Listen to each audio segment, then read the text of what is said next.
Olá, vamos avançar na leitura do livro O Poder do Subconsciente. Paramos aqui, essa é a parte 2. Paramos no capítulo 2, página 37. O subconsciente não pode raciocinar como mente consciente. A mente consciente não tem capacidade de questionar ou contestar o que lhe dizem. Se lhe oferecerem a informação errada, ela aceitará como verdadeira e trabalhará para tornar correta a informação. E também fará sugestões, mesmo as falsas, se materializarem como situações, experiências e eventos. Tudo o que lhe aconteceu foi resultado de pensamentos gravados na mente subconsciente, por meio de crenças, e se lhe forneceu conceitos errôneos ou distorcidos, é de importantíssima urgência que os corrija. A maneira segura de fazer isso consiste em fornecer-lhes pensamentos construtivos, harmoniosos, repetidos frequentemente, ela os aceita.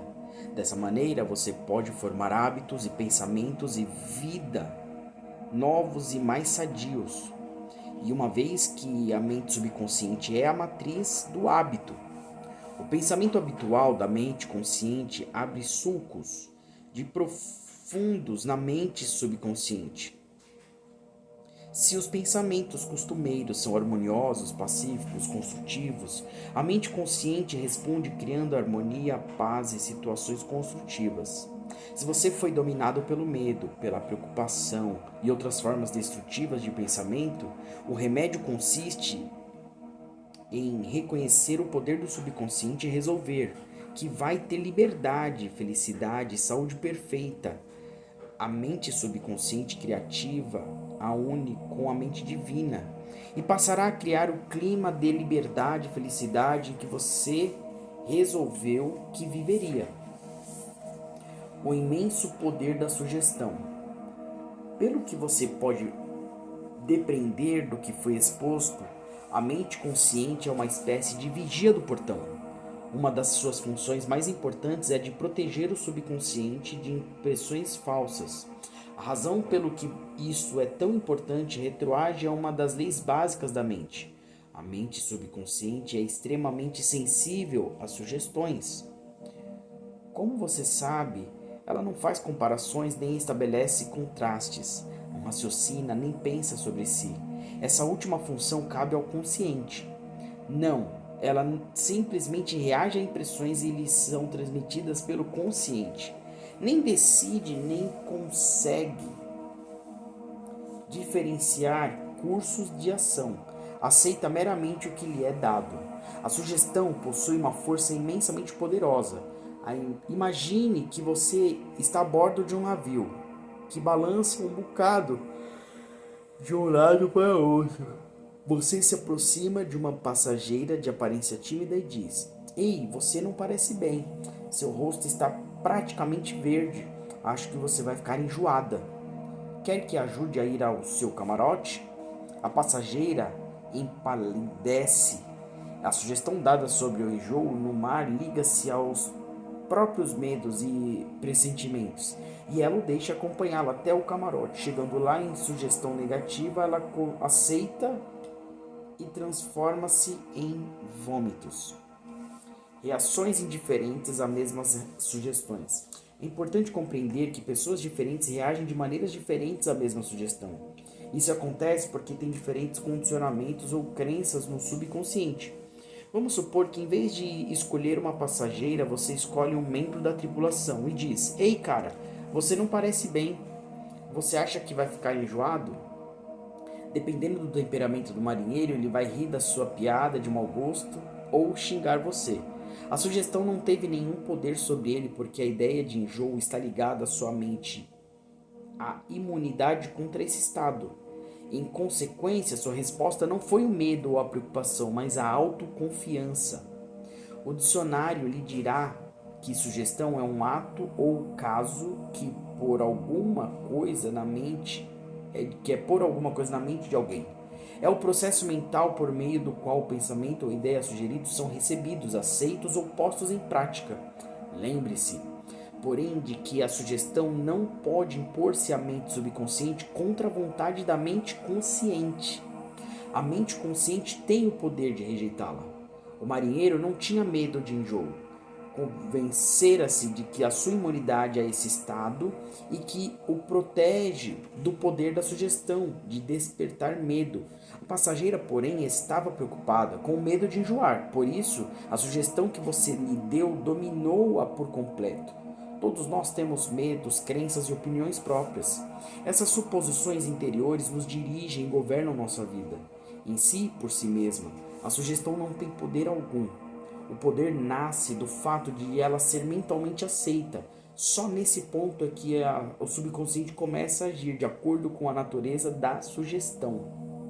Como ele perdeu o braço? Durante muitos anos ministrei palestras regulares em Londres, Church Forum, em Caxton Hall, que havia fundado um bom tempo antes. A doutora Evelyn Fitch, e diretora, contou-me a história de um homem cuja filha sofria de artrite reumatoide mutilante e uma doença desfigurante e dolorosa de pele, dominada psoríase. Tentara de toda sorte de tratamentos, mas nada que os médicos receitavam parecia funcionar. O pai entrou em desespero, dizia repetidamente aos amigos: eu daria meu braço direito para ver minha filha curada. Segundo a doutora Flint, certo dia a filha saiu para um passeio, houve um acidente de carro em que estava e chocou-se de frente com o outro. O braço direito do pai foi decepado na altura do ombro. Voltando para casa, ao deixar o hospital, ele descobriu que a artrite e o problema de pele da sua filha havia desaparecido. Você precisa ter todo cuidado ao dar ao subconsciente apenas sugestões que o curam. Abençoe, levem e inspiram de todas as maneiras. Lembre-se bem, o seu subconsciente não entende um jogo de palavras. Ele interpreta ao pé da letra. Termo autossugestão implica... Como autossugestão elimina o medo? O termo autossugestão implica sugerir algo definido e específico em si mesmo. Tal como qualquer ferramenta, se usada erroneamente, pode causar dano. Corretamente, pode ser uma enorme utilidade. Janet R. era uma jovem talentosa cantora.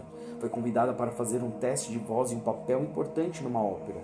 Queria desesperadamente fazer o teste, mas se sentia também muito apreensiva. 3 vezes antes, quando cantara para diretores, não se saíra bem. A razão, o medo de fracasso. Embora possuísse uma voz maravilhosa, costumava dizer a si mesma: quando chegar a hora de cantar, vou ser horrível. Nunca vou conseguir o papel. Eles não gostam de mim. E vão se perguntar como tive coragem de me submeter a esse teste. Sei que vai ser um fracasso. A mente subconsciente dela aceitou as autossugestões negativas como se fosse um pedido e passou a dar-lhes realidade ao fazer com que isso acontecesse. A causa era uma autossugestão involuntária. Seus medos haviam se transformado em pensamentos carregados de emoção profundos que por outro turno se tornara realidade. A jovem cantora, no entanto, conseguiu superar a força das autossugestões negativas e fez isso combatendo-as com autossugestões positivas, o que foi da seguinte forma: 3 vezes ao dia trancava-se em um quarto silencioso, sentava-se confortavelmente numa poltrona, relaxava e fechava os olhos. Enquanto podia, aquietava o corpo e a mente. A inércia ficava fisicamente e passivamente mental e torna a mente mais receptiva à autossugestão. Ao fim de combater a autossugestão de medo, repetia para si mesma: eu canto maravilhosamente bem. Sou equilibrada, serena, confiante e calma. Em todas as ocasiões em que se sentava para fazer o exercício, repetia lenta, tranquilamente e com confiança essa afirmação, de 5 a 10 vezes. Fazia 3 sessões iguais durante o dia e uma imediatamente antes de se deitar. Após uma semana, sentiu-se inteiramente equilibrada, confiante. Ao chegar o dia do teste, saiu-se maravilhosamente bem e foi escolhida para integrar o elenco. Como ela recuperou a memória? Uma mulher de 75 anos sempre se orgulhava de possuir boa memória. Como todo mundo, esquecia-se de vez em quando de uma coisa ou outra, mas não se importava com isso. Enquanto envelhecia, porém, começou a notar que ocorrências eram mais frequentes e preocupou-se. Cada vez que esquecia alguma coisa, dizia a si mesmo: devo estar perdendo memória por causa da idade. Como resultado da autossugestão negativa, esquecia cada vez mais e mais fatos. Ela chegou à beira do desespero, mas por sorte deu-se conta que estava prejudicando a si mesmo e resolveu inverter o processo. Em todas as ocasiões em que sentia a tentação de pensar estou perdendo a memória, parava. Mais do que isso, deliberadamente invertia o processo. Por várias vezes ao dia praticava autossugestão positiva, induzindo, abre aspas, de hoje em diante a minha memória vai melhorar em todas as maneiras. Sempre me lembrarei de tudo o que preciso saber em cada momento de tempo e espaço. As impressões que receber serão claras e definidas. Eu as reterei automaticamente e facilmente. Tudo o que eu quiser recordar acudirá imediatamente de forma correta à minha mente. Todos os dias estou melhorando e rapidamente, antes de muito tempo, minhas memórias serão daqui. 3 semanas depois, a memória voltou ao normal. Bom, vou parar aqui. Estou ainda no capítulo 2, Como a mente funciona, página 32, seguirei do tópico, como ele dominou um temperamento insuportável. Vou dar uma pausa porque estou lutando aqui com o meu subconsciente, que ele está tentando me fazer descansar enquanto eu estou tentando forçar ele a estudar. Mas entrarei aqui em um acordo com ele e vou deixar para continuar essa leitura num outro momento, que seja mais produtivo. Forte abraço e até o próximo vídeo.